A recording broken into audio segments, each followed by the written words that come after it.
All right, welcome back. We are here. It's season one. This is a season one tier list of all of the healers. We're going to be ranking the healers where I think they're at, which ones are the best. And what I think you should play is your meta, your team comp for this meta we have right now. All of that aside, I do need to say S tier is just going to be for characters that you literally need to pick or ban. Okay? And I don't think any of the healers fall into S tier because there's about five healers that are all pretty balanced and you can play any of them. None of them are like, if you don't pick them, you're gonna lose the game. That to me is S tier. There's three characters in the game that are S tier. They'll be in the other two tier lists I'm posting. None of the healers fall into that. Now, going straight into it, I'm gonna start with Mantis. I think Mantis is actually the best healer in the game. Mantis has the highest win rate of all the healers in Grandmaster Plus lobbies this season. She has the stun. They nerfed her a little bit. Her ult is still amazing. Her damage boost ability is amazing. You can damage boost, your magic player that's diving, etc. Her team up is still really solid.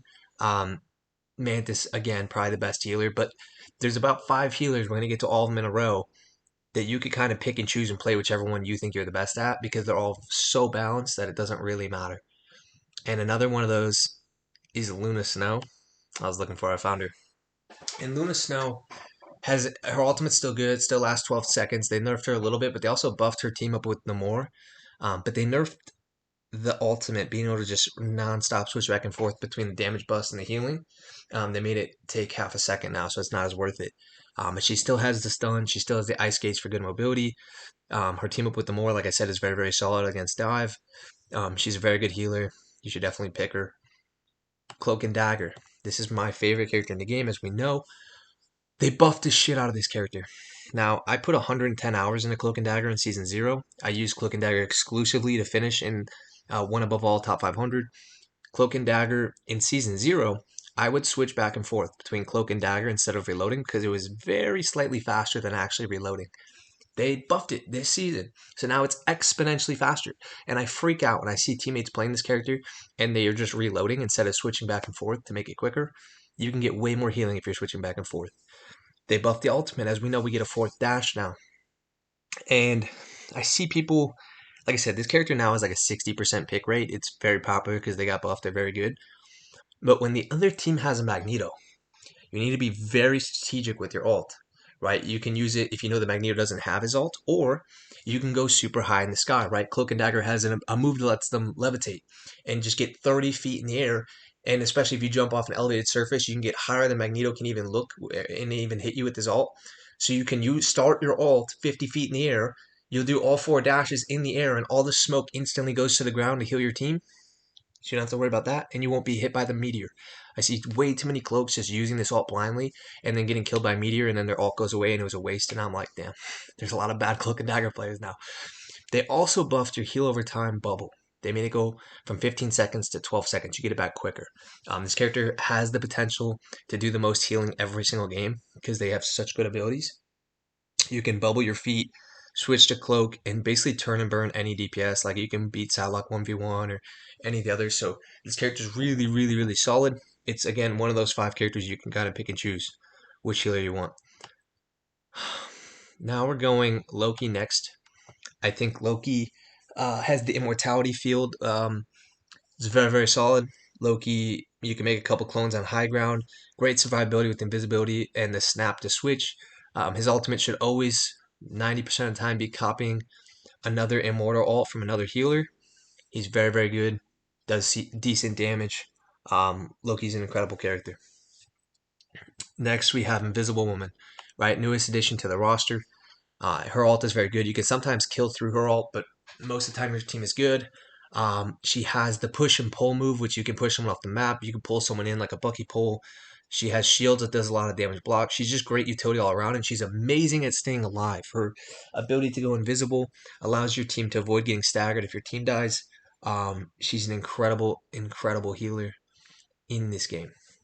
Next, we have Adam Warlock, who I think is B tier. The only time you'd play Adam Warlock is for the Mantis Star-Lord team-up. If you're not running the Mantis Star-Lord team-up, if you're not playing all three of them, just don't play Adam. Just trust. Play one of the five healers above him.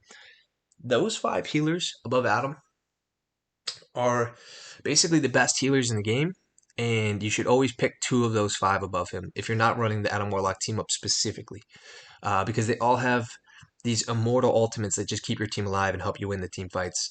I know Adam can do good burst damage. His ultimate is very niche and sometimes very good, but if you're not running the Guardians of the Galaxy team up, do not play Adam Warlock. He's very mediocre without it. Rocket Raccoon is A tier. This character gets the most disrespect I've ever seen.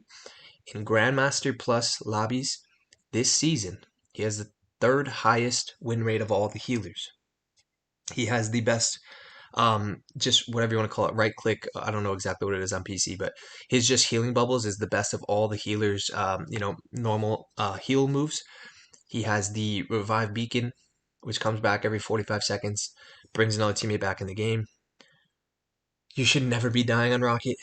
You should never die more than once around his Rocket. He's the best at staying alive of all the healers. His ultimate is very good. It can help your team kill through like an Invisible Girl ult. His team up with Bucky is amazing, and Punisher's not as good as Bucky, but still, like if you have a Punisher like that, team up is very solid. The meta right now is three healers. The three healer comp meta is the best meta in the game. Okay? But now this is the mistake I'm seeing, because trust me, I put way too many hours in the game. My most recent game played was against the team that won the tournament, and we just beat them. Okay? So trust me on this. You want to run three healers, but you only want two healers that have immortality ultimates, we'll call them, right? Like a Cloak and Dagger, a Luna, a Mantis, an Invisible Girl, even a Loki, because you can copy one of those. So you want two like that. It could be Mantis and Cloak, let's say. Your third healer, you do not want an immortality ultimate. That's just too many.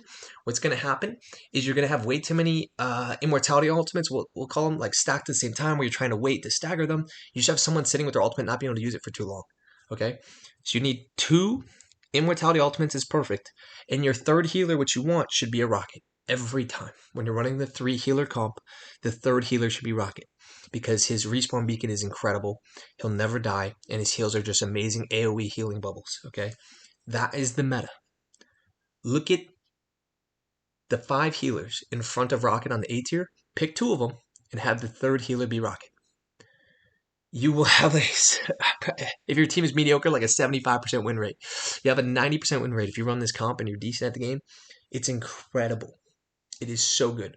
We just smoked the number one team in the world that won the tournament. They all had the first place tournament banners because we had the Rocket as our third healer, and they just had three immortal ultimates, and they sometimes fucked up and used two at the same time. And like I said, we have that respawn beacon, always bringing someone back if someone does die on our team. That is the meta. That is the meta. You have to trust me on this. It's incredible. Okay. The last healer here is Jeff, and Jeff is C tier. Jeff is the only healer on this list that you should probably never play. Um, if you don't play Jeff to win games, okay? You play Jeff to make a statement. His ultimate is hilarious, but people at high level they just don't get hit by it, and that would be the only reason to play him is to try to get a big ultimate, and it just doesn't happen. So yeah, don't play Jeff. Play the other healers that I have above him on this list. Play the three healer meta. It is the meta this season. Pick any two immortal ultimate healers and then pick Rocket as the third. You will win every game. That's the healer meta.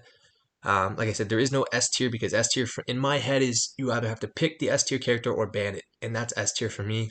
And because there's these five healers here, they're all super balanced. You could pick any of them. So they're all A tier. They're all very good. Tune in for the DPS tier list, the tank tier list. But I gotta go.